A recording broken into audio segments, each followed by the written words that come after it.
मैं आपके उत्साह को समझता हूं।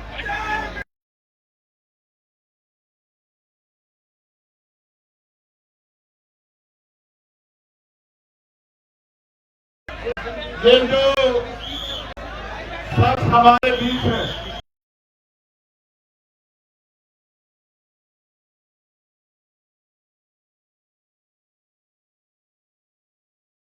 इस देश के लिए कई महत्वपूर्ण लड़ाई, लोगों को जगाने के लिए, लोगों को उनके अधिकार के प्रति जागरूक करने के लिए हम लोगों ने लड़के देखा है। और अच्छी बात यह है कि वो अपने लिए नहीं लड़ रहे हैं, ना उनको नौकरी चाहिए, ना उनको कोई पेपर लेना, ना उनको कोई नौकरी चाहिए सरकारी, ना उनको कोई पेपर देना है। और अगर वो अपनी जान को दांव पे लगा के यहाँ बैठे हैं और हटाए से नहीं हट रहे, इस बात का इंतजाम है, इस बात की चेतावनी हुकूमत को कि अब ज्यादा दिन तक उनकी डिक्टेटरशिप चलने वाली नहीं, उनको फैसला लेना पड़ेगा। मैं तो देख रहा था जहां लोग अपनी लड़ाई नहीं लड़ते, जहां लोग अपनी समस्याओं में भी खड़े होते, मुझे सहयोग से ये भी कहना पड़ेगा, इस देश के नौजवानों को अपने बारे में सोचना चाहिए। जय भीम, जय भीम। सोचना चाहिए उन्हें अपने बारे में। आज वो इसलिए घर से बड़े पैमाने पे नहीं निकल पा रहे हैं क्योंकि भैया आप लोग इसमें बैठ जाएंगे, तो किसी मुसीबत का सामना करना पड़ सकता है। अगर आप अपनी लड़ाई अपने आप नहीं लड़ोगे तो आपकी लड़ाई कौन लड़ेगा। मैं पुनः धन्यवाद देता हूं इस मंच को, वो हमारी बहनें, हमारे भाई जो बैठे हैं भूख हड़ताल पे, अनशन पे, जो डटे हुए बारिश में, तूफान में, गर्मी में, सर्दी में। और मैं खुद आंदोलनकारी में जानता हूं कि जब कोई आंदोलन करने निकलता है तो उसको कितनी तरह का सामना करना पड़ता है, उसमें सवाल खड़े किए जाते हैं, उसकी नैतिकता को गिराने के लिए प्रयास किए जाते हैं, उस पर आरोप लगाए जाते हैं कि इनको फंड कहां से मिल रहा है। इनको प्यारे साथियों, मैं तो खुद एनएसए में रहा 16 महीने के लिए जेल में और निर्दोष होते हुए रहा। उसके बाद दिल्ली कई बार यहाँ प्रदर्शन करने आया तो रास्ते रोकने के बैरिकेडिंग लगा दी गई, बड़े बड़े पुलिस ने साइन बोर्ड खड़े करके तमाम तरह के प्रयास किए, डिटेन किए गए। लेकिन जब कोई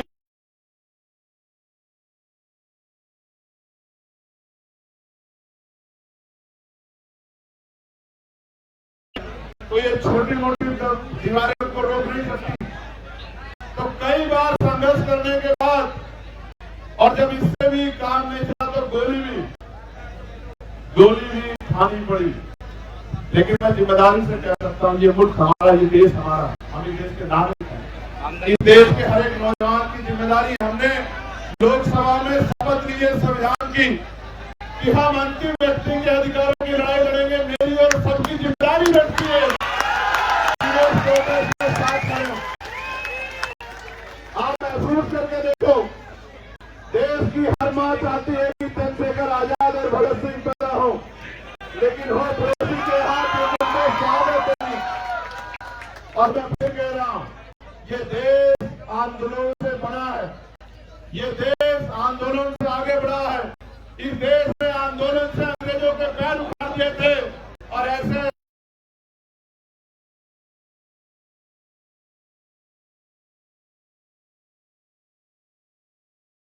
सबके पैर भी ऐसे ऐसे आंदोलन उखाड़ देंगे।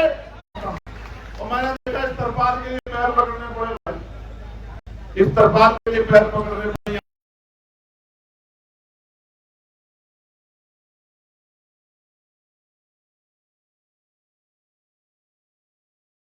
उससे भी कल इन्होंने कहा कि टीम ने कि भैया 20 तारीख को पूछ करेंगे, हम लोग 20 को चलोगे।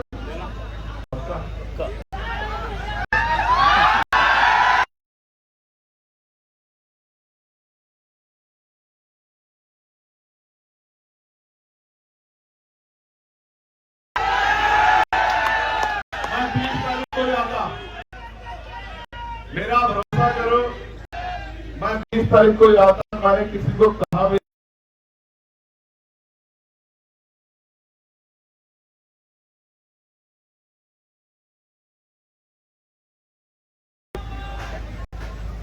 इनकी वजह से आना पड़ा। मैंने इनसे कहा कि जाओ उनसे कहो, किसे क्या ये खलल डाल रहे, तो आपको सिर्फ छोड़ के नहीं है सर।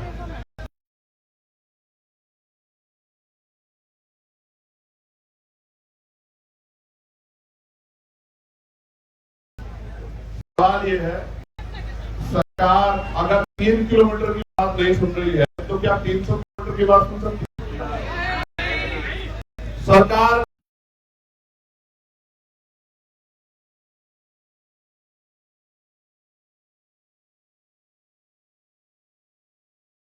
ये लोगों ने कितने दिन याद करेंगे, और सच भी है, ये सच भी है।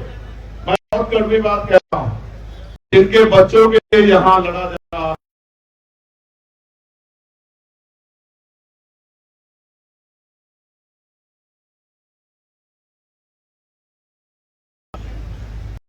पैसे वाले लोग पेपर लीक करा लेंगे, जिनके जो पावर सेक्टर से जुड़े हुए लोग हैं उनको पेपर पहुंच जाएगा, तो किसको नुकसान?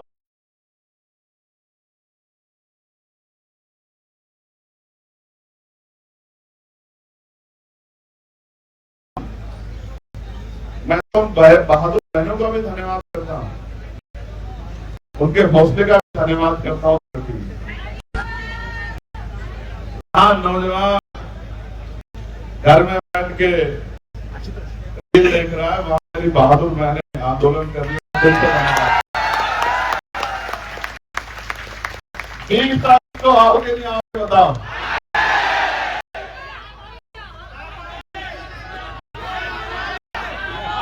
देखो, मैं आंदोलन पहला, फिर दोस्त से आ रहे हैं, फिर ये CIA के एजेंट इनको वहां से तो चल रहा है, अभी और रहेगा। पहले तो मैं दलित हूँ, आपको बिना लीडे कबूतर के बिना चमटने की बात नहीं करेगा कोई।